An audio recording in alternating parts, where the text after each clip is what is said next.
চোখের জলে মাঠ ভিজিয়ে ফুটবলকে বিদায় বললেন ব্রাজিলের শেষ সুপারস্টার, ফুটবলের মুকুটহীন সম্রাট নেইমার জুনিয়র। নরওয়ের বিপক্ষে শেষ বাঁশি বাজার সাথে সাথেই ক্যামেরা শুধু একটা মুখকে খুঁজছিল, হলুদ জার্সি গায়ে যিনি হাঁটু গেড়ে বসে পড়লেন মাঝ মাঠে, আকাশের দিকে তাকালেন, তারপর দুই হাত তুলে কেঁদেই গেলেন তিনি।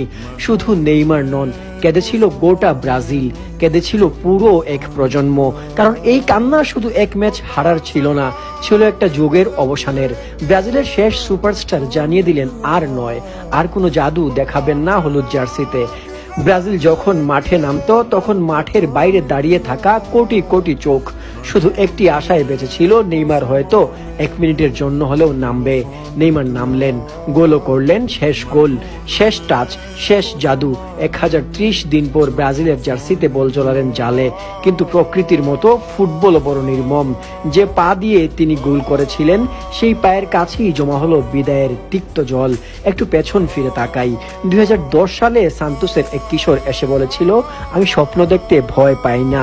সেই 18 বছরের ছেলেটা 4টি বিশ্বকাপ পেরিয়ে জীবনের 16টা বছর শুধু ব্রাজিলকে একা টেনে নিয়ে গেছে, কিন্তু ব্রাজিল বারবার তাকে একা ফেলে রেখেছে। 2014তে কলম্বিয়ার সেই নিষ্ঠুর ট্যাকল মেরুদণ্ডে চির ধরল এক জাতির স্বপ্নের। 2018-র কাজানে শ্বাসরুদ্ধকর রাতে কর্তুয়া দেখিয়ে দিলেন ম্যাজিক, অথচ শেষে নেইমারের হেরে যাওয়া মুখটাই মনে রইল। 2022-এর ক্রোয়েশিয়া পর্ব তো এক জীবন্ত ট্র্যাজেডি, পেনাল্টি নেওয়ার আগেই ভাগ্য যেন তার দিকে ফিরে তাকায়নি। আর 2026 নরওয়ের কাছে সেই কফিনে শেষ পেরেক ঠুকে দিয়ে তিনি বিদায় নিলেন। নেইমার ফুটবল শুধু খেলেননি, তিনি পুরো এক জেনারেশনের জীবন থেকে ঘুম কেড়ে নিয়েছেন। নেইমারকে ভালোবাসার জায়গাটা কখনো গোল, অ্যাসিস্ট কিংবা ট্রফির জন্য ছিল না। কতবার প্রতিপক্ষের পশুশক্তির শিকার হয়েছেন, কতবার পা ভেঙেছে, গোড়ালি উল্টেছে, কেরিয়ার শেষের ইঙ্গিত এসেছে, তবু তিনি ফিনিক্সের মতো জ্বলে উঠেছেন। এই ফিরে আসার গল্পটাই তো তাকে আমাদের আপন করে নিয়েছে।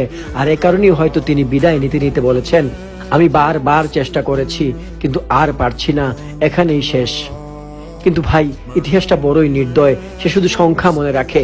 নেইমারের নামের পাশে কোনো বিশ্বকাপ ট্রফি নেই, ব্যালন ডিওর নামক সোনার বলটা স্পর্শ করে দেখেননি কখনো। পেলের পাশে বসে কি আর তাকে বিচার করা যায়? হয়তো আগামীর ইতিহাস তাকে খুব বড় করে জায়গা দেবে না।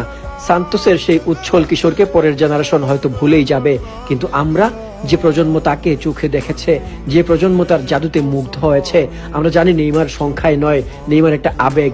একমাত্র তিনিই পেলেকে পেছনে ফেলে ব্রাজিলের ইতিহাসে সর্বোচ্চ গোল করার 80 গোল যে রেকর্ড কোনো এক নিস্তব্ধ রাতেই নিজেই চুরি করে নিয়েছিলেন পেলের কাছ থেকে। অথচ নিজের ক্যারিয়ারটাই থেকে গেল এক অপূর্ণ কবিতা হয়ে।